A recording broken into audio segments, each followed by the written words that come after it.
Bismillahirrahmanirrahim. Welcome the students of class 10. Dear students, today we are dealing with chemistry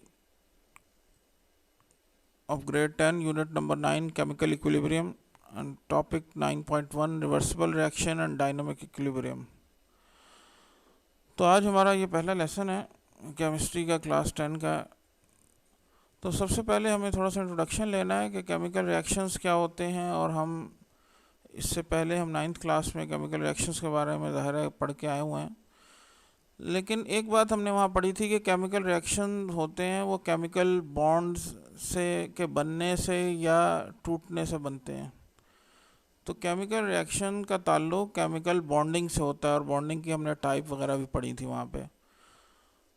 तो अब ये सवाल पैदा होता है कि कुछ केमिकल रिएक्शन जो हैं वो आगे चलते हैं और वो कंप्लीट हो जाते हैं। यानी कंप्लीट होने का मतलब ये है कि तमाम रिएक्टेंट्स जो केमिकल इक्वेशन के लेफ़्ट साइड पे लिखे होते हैं, जो हमारे पास किसी केमिकल रिएक्शन के स्टार्ट में होते हैं, वो सारे अगर रिएक्टेंट्स जो हैं वो प्रोडक्ट में चेंज हो जाएं तो हम कहेंगे कि ये केमिकल रिएक्शन जो है वो कंप्लीट हो गया।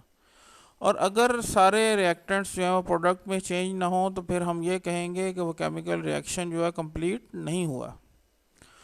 तो यहाँ हम रिएक्टेंट्स की डेफिनेशन देख लेते हैं, क्योंकि यहाँ रिएक्टेंट और प्रोडक्ट इस पूरे चैप्टर में बार बार आता रहेगा। तो reactant, the substances that go into a chemical reaction are called the reactants. किसी केमिकल रिएक्शन के स्टार्ट में जो सब्सटेंसेस हमारे पास होते हैं, जिनके साथ हम किसी केमिकल रिएक्शन में जाते हैं या किसी केमिकल रिएक्शन को स्टार्ट करते हैं, उनको हम रिएक्टेंट्स कहते हैं। और उस रिएक्शन के बाद जो सब्सटेंसेस प्रोड्यूस होते हैं, the substances produce at the end of a chemical reaction are called products, तो उनको हम प्रोडक्ट्स कहते हैं। अब एक जनरल टर्म हम ये समझते हैं कि हर रिएक्शन जो है वो कंप्लीट हो जाता है, जबकि ऐसा नहीं है। तो यहाँ लिखा है complete or reversible reaction is one in which all reactants have been converted into products. तो ये कंप्लीट रिएक्शन हो गया कि तमाम हमारे रिएक्टेंट्स प्रोडक्ट्स में चेंज हो गए। लेकिन most chemical reaction do not go to completion. लेकिन सारे केमिकल रिएक्शन ऐसे नहीं होते कि कंप्लीट हो जाए, क्योंकि होता ये है कि जो प्रोडक्ट बनती हैं वो आप दोबारा रिएक्ट करके वो रिएक्टेंट्स को बनाना शुरू कर देती हैं। और यही बात यहाँ हमने लिखी है, because products react themselves to form the reactants. As a result after some time no further change takes place.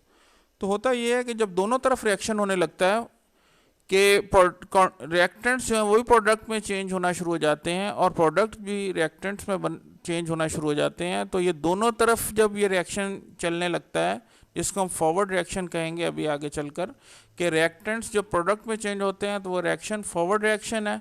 और अगर प्रोडक्ट जो है वो रिएक्टेंट में चेंज होने लग जाएं तो हम कहते हैं वो रिवर्स रिएक्शन है। तो जब ऐसा शुरू हो जाता है तो quantities of reactants and products remain unchanged. तो फिर होता ये है कि रिएक्टेंट्स और प्रोडक्ट्स की क्वांटिटीज़ जो हैं वो चेंज नहीं होती, क्योंकि जितने रिएक्टेंट प्रोडक्ट्स में चेंज होते हैं उतने ही प्रोडक्ट जो हैं वो रिएक्टेंट में चेंज हो जाते हैं। And it seems that the reaction has stopped. और ज़ाहिरन ऐसा दिखता है कि रिएक्शन स्टॉप हो गया है, हालांकि ऐसा होता नहीं है, क्योंकि फॉरवर्ड रिएक्शन भी उसी स्पीड से हो रहा है और रिवर्स रिएक्शन भी उसी स्पीड से हो रहा है।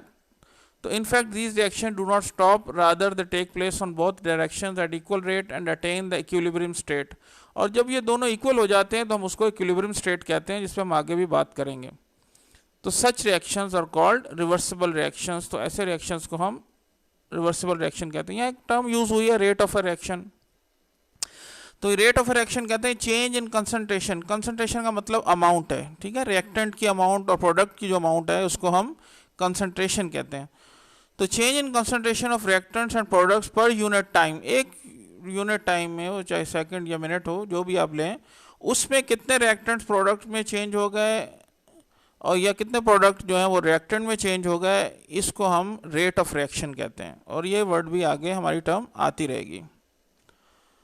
तो आगे अब देखते हैं हम कि हमारे पास कौन से फिनोमिना हैं, फिजिकली और केमिकली दोनों तरह हम देखेंगे। तो फिजिकल फिनोमिना जिसमें इक्विलिब्रियम हमारा यूज़ होता है वो हम देते हैं change of water into ice. तो वाटर और आइस में जब एक दूसरे में चेंज होते हैं तो एक स्टेट ऐसी आती है, अगर कोई क्लोज सिस्टम हो, जिस पे हम आगे बात करेंगे कि सिस्टम में से कोई जो सब्सटेंस है वो बाहर ना जा सके, तो वो सिस्टम जो है क्लोज सिस्टम होता है। तो हम देखेंगे कि एक ही वक्त में ऐसा सिस्टम हो जाएगा कि आइस जो वाटर में चेंज हो रही होगी और वाटर जो आइस में फ्रीज हो रहा होगा, और इसी तरह वाटर जो वेपर्स में चेंज हो रहा होगा किसी क्लोज सिस्टम के अंदर, और वेपर्स जो हैं वो वाटर में चेंज हो रहे होंगे, जैसा कि इस पिक्चर में आपको नज़र आ रहा है।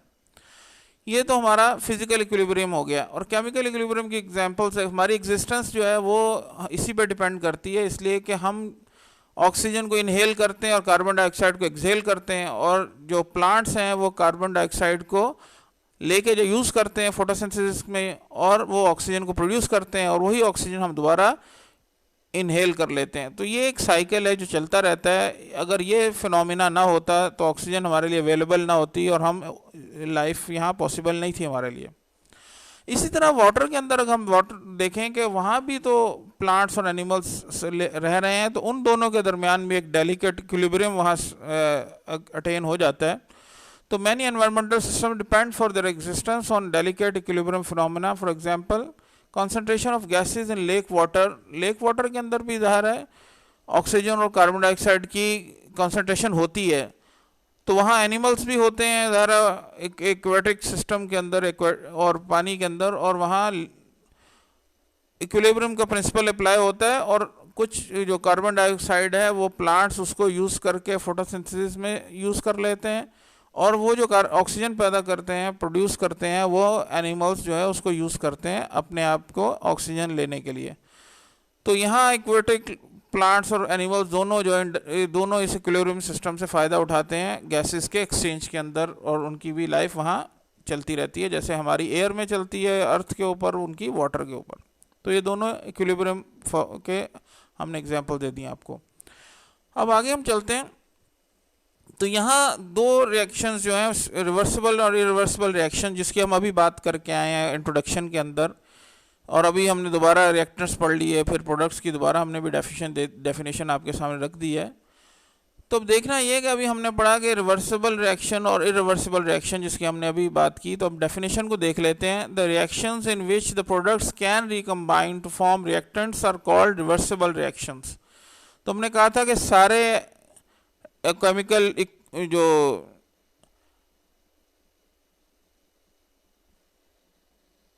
सारे केमिकल रिएक्शन जो हैं वो कंप्लीशन पर नहीं जाते, बल्कि ऐसा होता है कि हम जब रिएक्टेंट स्टार्ट होते हैं तो प्रोडक्ट बनना शुरू हो जाती है, तो फिर प्रोडक्ट जो दोबारा रिएक्टेंट में चेंज होना शुरू हो जाते हैं। तो ये हमने कहा था कि रिवर्सिबल रिएक्शन है। तो यहाँ एग्जैक्टली डेफिनेशन यही लिखी है, the reaction in which the products can recombine to form reactants are called reversible reactions. और इसके बिल्कुल बरक्स जो है रिवर्सिबल रिएक्शन है, the reactions in which the products do not recombine to form reactants are called reversible reaction. यानी वो reaction completion पे चले जाएंगे, तमाम रिएक्टेंट्स जो प्रोडक्ट में चेंज हो जाएंगे, तो वो इरिवर्सिबल रिएक्शन होगा। तो यहाँ लिखा है these reactions never go to completion. जो रिवर्सिबल रिएक्शन होते हैं वो कभी भी कंप्लीशन पे नहीं जाते, और इरिवर्सिबल रिएक्शन जो है वो कंप्लीशन पर चले जाते हैं। These reactions go to completion, complete हो जाते हैं वो, यानी तमाम रिएक्टेंट्स प्रोडक्ट में चेंज हो जाते हैं। रिप्रेजेंट कैसे करते हैं हम इक्वेशन के अंदर, these are represented by double arrow. और रिएक्टेंट्स और प्रोडक्ट के दरमियान जब डबल एरो आ जाए तो उसका मतलब है कि रिएक्शन जो है रिवर्सिबल है। और अगर single arrow, these are represented by single arrow, तो समझ में आ जाएगा कि इरिवर्सिबल रिएक्शन है जब सिंगल एरो से उसको रिप्रेजेंट किया जाए। अब एग्जाम्पल दो दे रही हैं, आगे हम अब इसको स्टडी भी करेंगे, आगे इनका इस्तेमाल होगा। व्हेन H2 एंड I2 यानी हाइड्रोजन, ये मॉलिक्यूलर हाइड्रोजन की बात हो रही है, दो हाइड्रोजन एटम जो है वो होमो मॉलिक्यूल बना रहे हैं, एक जैसे मॉलिक्यूल बना रहे हैं, दो सेम एटम मिलकर एक मॉलिक्यूल बना रहे हैं। और इस तरह ऑक्सीजन के आयोडीन के दो एटम जो है मिलकर मॉलिक्यूल बना रहे हैं। ये रिएक्टेंट्स हैं। एक हमारी जो इक्वेशन के अंदर combine in a close system they form hydrogen iodide, जो प्रोडक्ट है। तो हाइड्रोजन जो मॉलिक्यूलर हाइड्रोजन है, यानी दो हाइड्रोजन एटम मिलकर बना रहे हैं एक मॉलिक्यूल, और इस तरह आयोडीन के दो एटम मिलकर एक मॉलिक्यूल बना रहे हैं। तो ये दोनों मिलकर हाइड्रोजन आयोडाइड के दो मॉलिक्यूल बना रहे हैं। और इसी तरह यहाँ एग्जांपल जो इरिवर्सिबल रिएक्शन किया है कि हाइड्रोजन और ऑक्सीजन ये दोनों रिएक्टेंट्स हैं। हाइड्रोजन भी, यहाँ भी मॉलिक्यूलर हाइड्रोजन है, यानी हाइड्रोजन के दो एटम मिलकर है, एलिमेंटल फॉर्म में ही है ये, लेकिन मॉलिक्यूलर फॉर्म है ये। और ऑक्सीजन भी, इसके भी दो एटम मिल रहे हैं, एक मॉलिक्यूल बना रहे हैं, लेकिन है ये भी एलिमेंटल फॉर्म में। तो reactants combine the form H2O, product बना रहे हैं। तो दो हाइड्रोजन के एटम जो हैं, दो हाइड्रोजन के मॉलिक्यूल जो हैं, एक ऑक्सीजन के मॉलिक्यूल से मिलकर दो वाटर के मॉलिक्यूल बना रहे हैं। तो ये इरिवर्सिबल रिएक्शन है। इसी कंडीशंस के अंदर वाटर जो है दोबारा हाइड्रोजन और ऑक्सीजन में कन्वर्ट नहीं हो सकता, इसलिए ये रिएक्शन जो है इरिवर्सिबल रिएक्शन है। अब आगे हम देखेंगे एग्जाम्पल ऑफ रिवर्सिबल रिएक्शन को। हम देखते हैं कि अब हमने थोड़ा देखा है कि अभी फॉरवर्ड रिएक्शन को हमने देख लिया था। इट इज़ अ रिएक्शन, देख लेते हैं। It is a reaction in which reactants react to form products. तो फॉरवर्ड रिएक्शन की हम बात कर रहे हैं। फॉरवर्ड रिएक्शन क्या होता है कि जिसमें रिएक्टेंट्स जो स्टार्ट और एक केमिकल रिएक्शन के स्टार्ट में हमारे पास होते हैं वो रिएक्टेंट्स होते हैं। तो हाइड्रोजन और आयोडीन को ले लें हम, तो ये हमारा रिएक्टेंट्स हैं, क्योंकि रिएक्शन के स्टार्ट में ही हमारे पास हैं, और ये दोनों मिलकर हाइड्रोजन आयोडाइड बना रहे हैं। तो in this example hydrogen iodine reactants react to form hydrogen iodide, ये प्रोडक्ट बन गई। ये हाइड्रोजन हमारा एक रिएक्टेंट है और आयोडीन दूसरा रिएक्टेंट है, और दो ये हाइड्रोजन आयोडाइड बना रहे हैं। इस रिवर्स रिएक्शन के अंदर अगर हम इसी रिएक्शन को दूसरी तरफ देखें कि हाइड्रोजन आयोडाइड जो है ये दोबारा चेंज हो रहा है हाइड्रोजन के अंदर और आयोडीन के अंदर, तो हम ये कहेंगे कि ये रिएक्शन रिवर्स रिएक्शन है। It is a reaction in which products react to form reactants. तो ये डिकम्पोजिशन हो रही है। हाइड्रोजन आयोडाइड एक बड़ा मॉलिक्यूल है जो कि दोबारा हाइड्रोजन और आयोडीन जो सिंपलर सब्सटेंसेस, सिंपलर मॉलिक्यूल्स के अंदर कन्वर्ट हो रहा है। In this example, hydrogen iodide product reacts to form hydrogen and iodide reactants. तो अब ये एग्जाम्पल हमने यहाँ देखी है। Let us discuss a reaction between hydrogen iodine. अब ये देखते हैं हम कि हाइड्रोजन आयोडीन को हमने लिया रिएक्टेंट्स के तौर पर स्टार्ट ऑफ द रिएक्शन में। ज़ाहिर है हमारे पास स्टार्ट ऑफ द रिएक्शन में सिर्फ हाइड्रोजन आयोडीन ही है, हाइड्रोजन आयोडाइड तो अभी कहीं बनी नहीं है। तो हाइड्रोजन आयोडीन को जब हम स्टार्ट करते हैं तो ये हमारे पास, अब ये हाइड्रोजन जो है वो कलरलेस है और आयोडीन जो है वो पर्पल कलर है इसका। दोनों गैसियस फॉर्म में, गैसेज हैं दोनों, ठीक है। While the product hydrogen iodide is colourless, लेकिन हाइड्रोजन आयोडाइड जो कलरलेस है। तो हमें इस रिएक्शन को विजिबल करना है, यानी हम देख सकते हैं, क्योंकि कलर की वजह से हमें इसकी विजिबिलिटी हो रही है कि आयोडीन जो है वो पर्पल कलर में है। और अगर ये रिएक्शन हो जाए तो हमें पता चल जाएगा कि अगर इसका कलर फेड हो जाता है, ये कलर ख़त्म हो जाता है, तो हमें पता चल जाएगा कि आयोडीन यूज़ हो रही है, यानी जो रिएक्टेंट्स हैं वो कंज्यूम हो रहे हैं, इस्तेमाल हो रहे हैं, और वो केमिकल रिएक्शन में पार्ट प्ले कर रहे हैं और हाइड्रोजन आयोडाइड बना रहे हैं, जो वो भी कलरलेस है। तो हम देखते हैं कि because one of the reactants iodine is purple while the product hydrogen iodide is colourless, proceeding of the reactants are easily observable. तो हम देख सकते हैं इसको, ज़रा हम नेकेड आई से देख सकते हैं। On heating hydrogen and iodine vapours in a close flask hydrogen iodide is formed. तो हाइड्रोजन आयोडीन वेपर्स को क्लोज फ्लास्क की बात हम कर रहे हैं। क्लोज सिस्टम पे हम आगे जाके भी बात करेंगे। क्लोज सिस्टम वो होता है जिसके अंदर कोई भी रिएक्टेंट और जो सब्सटेंसेस होते हैं जो एक रिएक्शन के अंदर पार्टिसिपेट कर रहे होते हैं वो सिस्टम से बाहर ना जा सकें, तो वो क्लोज सिस्टम होता है। तो क्लोज फ्लास्क का मतलब ये होगा कि ये फ्लास्क एयर टाइट है, इसके अंदर से ये गैसेस जो हैं वो इवापोरेट नहीं, बाहर नहीं जा सकती, ठीक है। तो as a result purple colour of iodine fades as it reacts to form colourless hydrogen. तो ये कलरलेस हाइड्रोजन आयोडाइड जब बनती है तो हमें पता चलता है कि आयोडीन का कलर जो है वो ख़त्म होना शुरू हो जाता है, वो नज़र नहीं आती, क्योंकि वो हाइड्रोजन आयोडाइड में कन्वर्ट हो गई, जैसा कि फिगर में दिखाया गया है। तो हमें ये पता चल रहा है यहाँ एक कॉम्बिनेशन रिएक्शन है, हाइड्रोजन और आयोडीन मिल रहे हैं, तो ये कॉम्बिनेशन रिएक्शन है। दो छोटे मॉलिक्यूल जो मिलकर एक बड़ा मॉलिक्यूल बना रहे हैं, कॉम्बिनेशन रिएक्शन है। और इसके बरक्स जब ये रिवर्स रिएक्शन होगा तो डिकम्पोजिशन रिएक्शन होगा कि एक बड़ा मॉलिक्यूल हाइड्रोजन आयोडाइड जो है वो दो सिंपलर सब्सटेंसेस के अंदर, दो सिंपलर मॉलिक्यूल्स के अंदर कन्वर्ट हो जाएगा। उसके बाद एक दूसरी एग्जांपल है हमारी, यहाँ हमने आपको कॉम्बिनेशन रिएक्शन और डिकम्पोजिशन रिएक्शन की डेफिनेशन भी बता दी, जो हम पीछे थोड़ा सा आपको बता के आए हैं। It is a reaction in which substances reactants combine together to form product. दो या ज़्यादा रिएक्टेंट्स जो हैं वो मिलकर क्या बनाते हैं, एक प्रोडक्ट बनाते हैं, उसको हम कॉम्बिनेशन रिएक्शन कहते हैं। तो कैल्शियम ऑक्साइड यहाँ सॉलिड है और कार्बन डाइऑक्साइड गैस है, ये मिलकर कैल्शियम कार्बोनेट जो सॉलिड है वो बना रहे हैं। In this example calcium oxide and carbon dioxide CO2 ये रिएक्टेंट्स हैं, कंबाइन टुगेदर, ये दोनों कंबाइन होंगे टू फॉर्म कैल्शियम कार्बोनेट और कैल्शियम कार्बोनेट बना देंगे जो कि प्रोडक्ट है। इसी तरह अगर हम इसको डिकम्पोजिशन रिएक्शन की डेफिनेशन को देखें कि it is a reaction in which a compound breaks down into two or more simpler substances. तो एक देखते हैं कि एक बड़ा कंपाउंड जो है, एक बड़ा मॉलिक्यूल जो है वो ब्रेक डाउन हो जाता है दो या दो से ज़्यादा सिंपलर सब्सटेंसेस के अंदर। जैसे कैल्शियम कार्बोनेट एक बड़ा मॉलिक्यूल है, अब देखें कैल्शियम ऑक्साइड और कार्बन डाइऑक्साइड के अंदर चेंज हो गया। In this example calcium carbonate breaks down to form calcium oxide and carbon dioxide. तो ये रिएक्शन जो है, इस टाइप का जो रिएक्शन है, ये डिकम्पोजिशन रिएक्शन कहलाता है। तो अब हम आगे देख रहे हैं कि इसी रिएक्शन को हम इन चीज़ों को समझते हुए हम दोबारा देखेंगे। एक दूसरी एग्जांपल देख रहे हैं कि कैल्शियम ऑक्साइड जो है वो कार्बन डाइऑक्साइड के साथ मिलकर कैल्शियम कार्बोनेट बना रहा है। Let us have another example, when calcium oxide and carbon dioxide react they produce calcium carbonate. ठीक है जी। On the other hand when CaCO3 is heated in an open flask. अब हम ये देखते हैं कि हम क्लोज सिस्टम की बात कर रहे थे और ओपन सिस्टम की बात कर रहे थे। ओपन सिस्टम वो होता है जहाँ से जो ये सब्सटेंसेस हैं, जो रिएक्टेंट्स और प्रोडक्ट्स हैं, ये बाहर जा सकती हैं। ठीक है, तो उसको ओपन सिस्टम कहते हैं। तो रिवर्सिबल रिएक्शन की शर्त ये है कि सिस्टम जो है वो क्लोज होना चाहिए। ठीक है, अगर ओपन सिस्टम होगा तो रिएक्शन जो है रिवर्सिबल नहीं हो सकता। On the other hand, when CaCO3 is heated in an open flask, it decomposes to form calcium oxide and carbon dioxide. अब जो ओपन सिस्टम होगा तो कार्बन डाइऑक्साइड गैस है, ज़ाहिर है। अब कैल्शियम ऑक्साइड तो सॉलिड है, नीचे बैठ जाएगा, लेकिन जो कार्बन डाइऑक्साइड गैस है एस्केप कर जाएगी, सिस्टम से बाहर निकल जाएगी।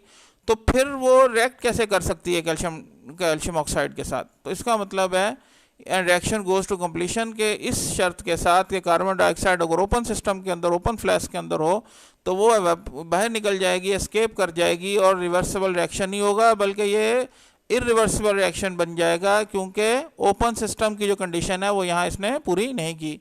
तो उस सूरत में कैल्शियम कार्बोनेट जो है वो कैल्शियम ऑक्साइड और कार्बन डाइऑक्साइड में चेंज हो जाएगा। डिकम्पोजिशन रिएक्शन होगा, लेकिन रिवर्सिबल रिएक्शन नहीं हो सकता, क्योंकि कार्बन डाइऑक्साइड अवेलेबल नहीं है दोबारा रिवर्सिबल रिएक्शन के लिए। तो ये, अब हम आगे चलते हैं थोड़ा सा। अब यहाँ हम देखते हैं केमिकल इक्विलिब्रियम स्टेट की बात करते हैं। अभी हम केमिकल रिएक्शन में पढ़ के आ गए कि एक ऐसी स्टेज पहुँच जाती है कि जहाँ इक्विलिब्रियम हासिल हो जाता है कि रेट ऑफ फॉरवर्ड रिएक्शन और रेट ऑफ रिवर्स रिएक्शन दोनों बराबर हो जाते हैं। तो ये वो स्टेज होती है जहाँ पर केमिकल इक्विलिब्रियम अटेन हो जाता है।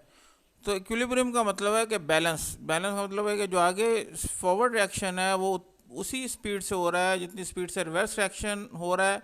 तो इसका ये मतलब होगा कि जो हमारे पास रिएक्शन मिक्सचर है, जिसमें यहाँ हमारे पास रिएक्टेंट्स भी हैं और प्रोडक्ट्स भी हैं, तो इन दोनों की कॉन्सेंट्रेशन भी क्या हो जाएगी, एक लेवल पर आकर रुक जाएगी और वो इक्विलिब्रियम में आ जाएगी।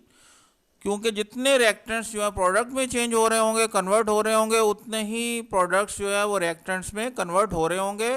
तो उन दोनों की जो कंसंट्रेशन है, उनकी जो कंपोजिशन है, वो सेम रहेगी। तो यही डेफिनेशन है केमिकल इक्विलिब्रियम स्टेट की, कि when the rate of the forward reaction is the same as the rate of reverse reaction, the composition of the reaction mixture remains constant, it is called a chemical equilibrium state. अब ये हम जो example calcium carbonate वाली देख के आए हैं, उसमें हमने देखा था कि अगर ओपन सिस्टम होगा तो कार्बन डाइऑक्साइड एस्केप कर जाएगी और रिवर्सिबल रिएक्शन नहीं हो सकेगा। लेकिन यही रिएक्शन अगर हम एक क्लोज सिस्टम के अंदर करते हैं जहां कार्बन डाइऑक्साइड एस्केप नहीं हो सकती, तो उस सूरत में जाहिर है कि ये जो रिवर्सिबल रिएक्शन हो जाएगा, क्योंकि कंडीशनैलिटी जो एक रिवर्सिबल रिएक्शन की ये है कि सिस्टम क्लोज होना चाहिए। तो when calcium carbonate is heated in a closed flask so that CO2 can't escape out, closed system के अंदर हो, closed flask के अंदर हो, तो CO2 जो escape नहीं हो सकेगी। Initially only decomposition takes place। Initially क्या होगा, ज़ाहिर है ही एक मॉलिक्यूल जो डिकम्पोज होना है, एक बड़ा सब्सटेंस है हमारे पास, वो डिकम्पोज होगा, तो डिकम्पोजिशन ही हो रही होगी स्टार्ट में, क्योंकि हमारे सामने कोई प्रोडक्ट तो है नहीं। तो यही हमारा जो है वो असल में रिएक्टेंट है इस वक्त कैल्शियम कार्बोनेट। लेकिन थोड़ी देर के बाद जब ये डिकम्पोजिशन स्टार्ट हो जाएगी तो कैल्शियम ऑक्साइड और कार्बन डाइऑक्साइड बनना शुरू हो जाएगी, ज़ाहिर है। तो फॉरवर्ड रिएक्शन स्टार्ट में होगा, लेकिन थोड़ी देर के बाद रिवर्स रिएक्शन भी स्टार्ट हो जाएगा। जैसे जैसे कैल्शियम ऑक्साइड और कार्बन डाइऑक्साइड की कंसंट्रेशन बढ़ने लगेगी, रिवर्स रिएक्शन भी स्पीड अप हो जाएगा। In the beginning forward reaction is fast and reverse reaction is slow.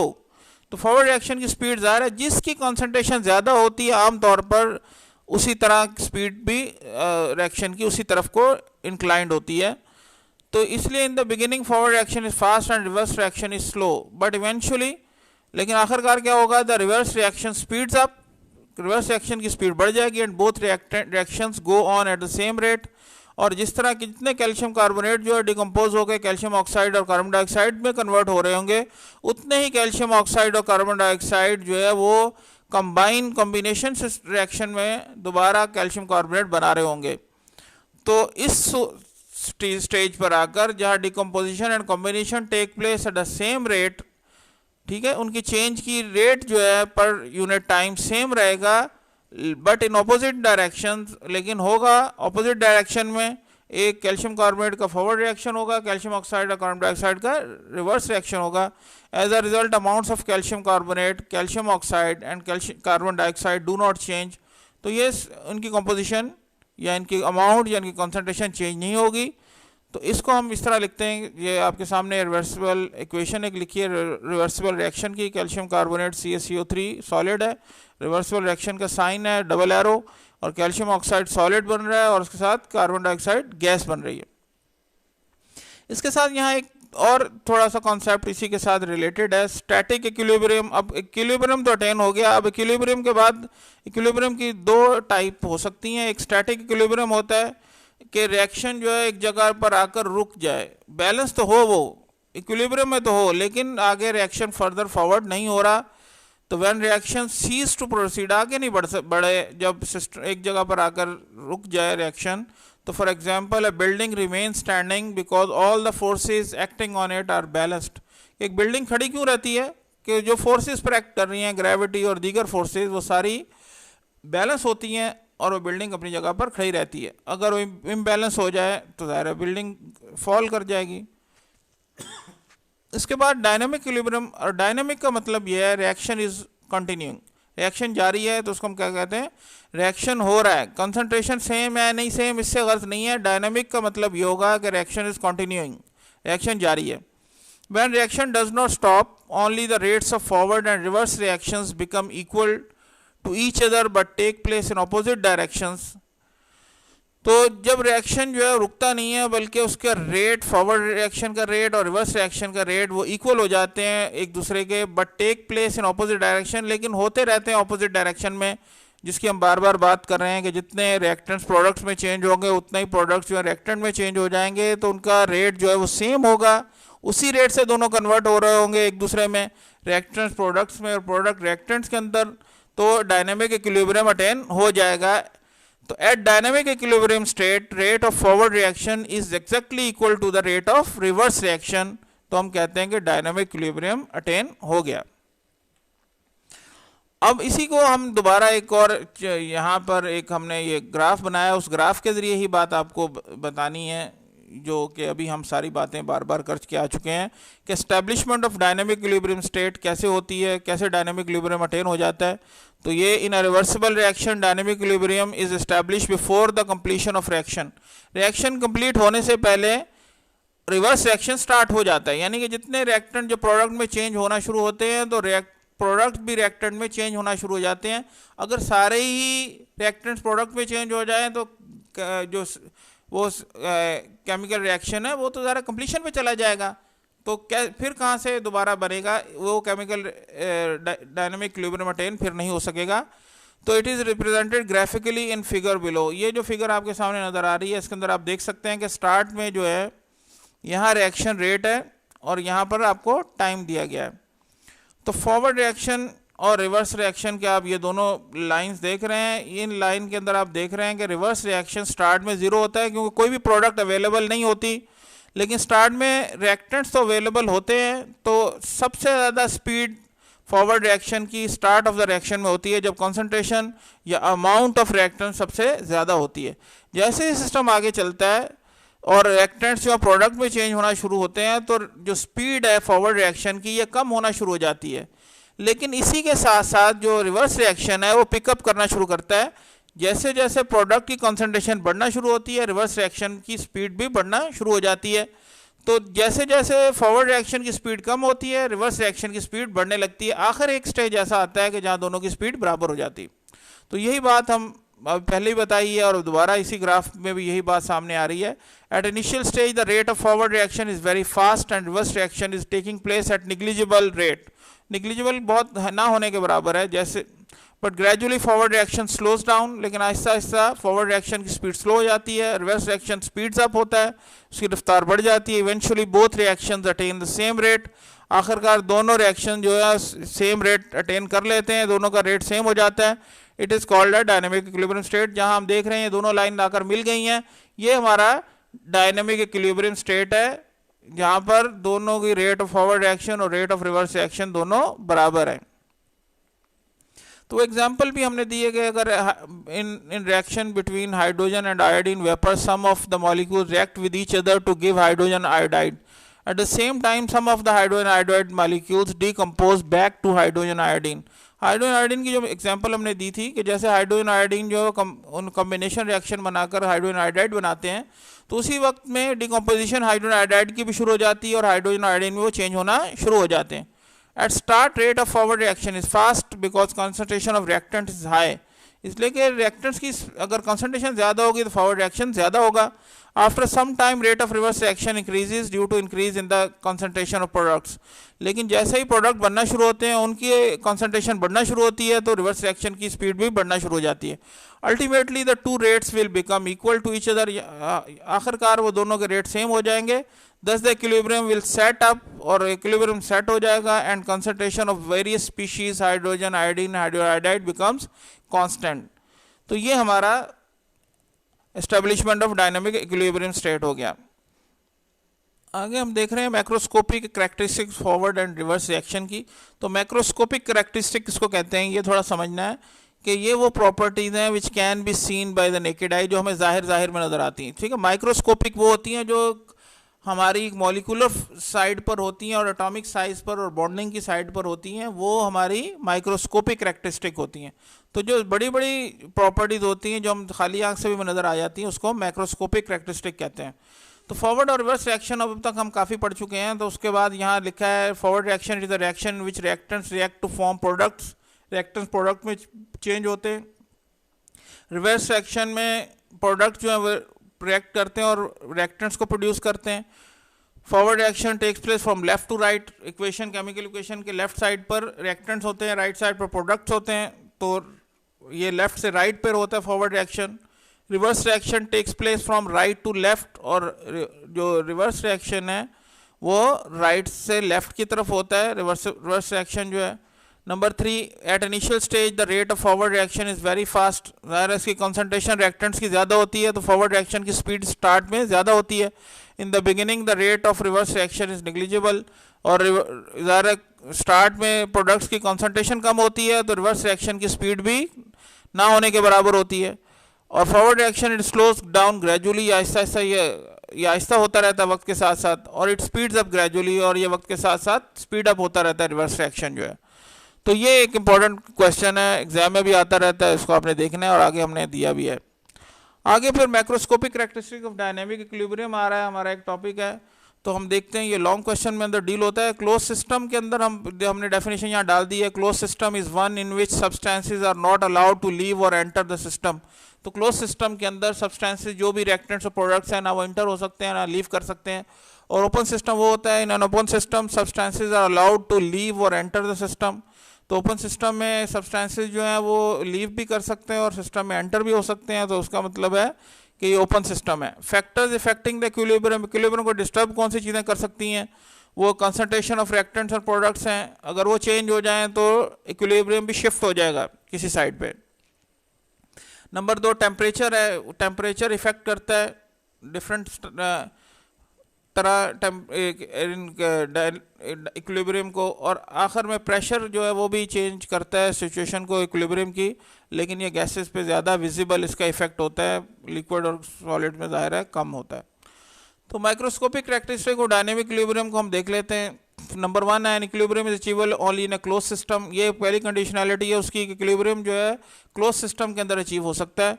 Number 2 at equilibrium state a reaction does not stop, equilibrium state पर जाकर reaction stop नहीं होता। Forward and reverse reactions keep on taking place, forward और reverse reaction दोनों होते रहते हैं eight the same rate के ऊपर, सेम एक ही रफ्तार से, बट इन ऑपोजिट डायरेक्शन, लेकिन उनकी डायरेक्शन अलग अलग होती है, ऑपोजिट होती है। At equilibrium state the amount concentration of reactants and products do not change, equilibrium state पर जाकर अमाउंट प्रोडक्ट की और रिएक्टेंट्स की और प्रोडक्ट्स की वो चेंज नहीं होती, दोनों एक फिक्स, क्योंकि जितने रिएक्टेंट्स प्रोडक्ट में चेंज होते हैं उतने प्रोडक्ट रिएक्टेंट में चेंज हो जाते हैं। Even physical property like colour, density etcetera remain the same, ये भी सेम रहती हैं। And equilibrium state is attainable from either way, equilibrium state जो है वो किसी तरफ से भी रिवर्सिबल रिएक्शन में अटेन हो सकता है, चाहे हम पहले रिएक्टेंट्स को ले लें या प्रोडक्ट को ले लें, तो दोनों को किसी को भी स्टार्ट में ले लें वही फिर भी इक्विलिब्रियम अटेन हो जाएगा। And equilibrium state can be disturbed, ये हमने कहा कि ये कंडीशनलिटी फैक्टर जो है इक्विलिब्रियम को डिस्टर्ब करते हैं, तो जो अगर वो चेंज हो जाए इक्विलिब्रियम को, अगर इनकी कॉन्सेंट्रेशन चेंज हो जाए, प्रेशर चेंज हो जाए, टेम्परेचर चेंज हो जाए, तो इक्विलिब्रियम भी डिस्टर्ब हो जाएगा, लेकिन फिर दोबारा वो अपने आप को किसी और पॉइंट पर जाकर इक्विलिब्रियम पर अपने आप को सेट कर लेगा। ठीक है, ये नहीं होगा कि दोबारा इक्विलिब्रियम नहीं आएगा, इक्विलिब्रियम तो आ जाएगा लेकिन ज़ाहिर है वो शिफ्ट हो जाएगा किसी साइड पे। तो ये थोड़ी सी बात थी हमारी। और आंसर दिस क्वेश्चन, ये हमने क्वेश्चन आपके लिए लिखे हैं। Why reversible reactions never complete, तो reversible reactions do not go to completion because products react themselves to form the reactants. As a result, at equilibrium no further change takes place. What is static equilibrium? Explain with an example. ये हम पहले देख चुके हैं। When reaction ceases to proceed, it is called static equilibrium. Example: a building remains standing because all the forces acting on it are balanced. Number 3, why the amounts of reactants and products do not change in a reversible reaction? At start of the reversible reaction, rate of forward reaction is fast because concentration of reactants is high. After some time, rate of reverse reaction increases due to increase in the concentration of products. Ultimately, the two rates will become equal to each other, thus the equilibrium will set up and concentration of various species do not change and becomes constant. तो ये तीन आपके test yourself 9.1 के question है, ये आपको notebook में लिखने हैं अपने। और आगे फिर इंपॉर्टेंट क्वेश्चन को शॉर्ट आपको दिए गए हैं, ये शॉर्ट क्वेश्चन आपको फिलहाल दिए हैं। What is meant by rate of reaction, ये हमने कहा था change in concentration of reactants और products per unit time is called rate of reaction. तो ये क्वेश्चन भी आपको अपने नोटबुक में लिखने हैं। Define reversible and reversible reaction, इसकी डेफिनेशन हम पढ़ के आ चुके हैं, इसको आपने अपनी नोटबुक में लिखना है। फिर define chemical equilibrium state and dynamic equilibrium state, इन दोनों की डेफिनेशन भी हम देख के आ चुके हैं, ये आपको अपनी नोटबुक में लिखनी है। उसके बाद differentiate between products and reactants, तो रिएक्टेंट्स और प्रोडक्ट की डेफिनेशन आपने लिखनी है और एग्जांपल भी उसकी कोट करनी है आपने। Question number 5, describe the difference between forward and reverse reaction, ये आपके पेज 6 पे आप वहाँ से नोट कर लें और यहाँ भी स्लाइड में भी हमने दिया हुआ है। और क्वेश्चन नंबर 6 में write to characteristics of dynamic equilibrium, ये इंपॉर्टेंट क्वेश्चन है। An equilibrium is achievable only in a close system, an equilibrium state is attainable from either way, I starting from reactants और from products. और 7th question है what are reversible reactions, give two characteristics of them. तो reversible reaction की definition है the reaction in which the products do not recombine to form reactants are called reversible reaction. Irreversible, sorry यहाँ गलती हो गई, irreversible reaction है, ये reversible गलत लिखा है, इरिवर्सिबल लिखना है यहाँ पे। और नंबर 1 है they are suppose to complete, इनको कंप्लीट हो जाते हैं ये। These are represented by single arrow, उनको सिंगल एरो से रिप्रेजेंट करते हैं। और इसके एग्जांपल है कि हाइड्रोजन और ऑक्सीजन के मॉलिक्यूल जो है ये वाटर बना रहे हैं। तो ये हमारा आज का लेसन है बेटा जी। इसको आपने ये जो क्वेश्चन आपके 7 है इनको, और टेस्ट योर सेल्फ, इसको अपनी नोटबुक में आपने ये 10 क्वेश्चन है इनको नोट करना है, इनको आपने लर्न भी करना है। और एक टॉपिक आज आपका कंप्लीट हुआ है। इंशाल्लाह नेक्स्ट टॉपिक के साथ दोबारा इंशाल्लाह आप खिदमत में हाजिर होंगे। जज़ाकुमुल्लाह खैर, थैंक यू वेरी मच। अस्सलाम वालेकुम व रहमतुल्लाहि।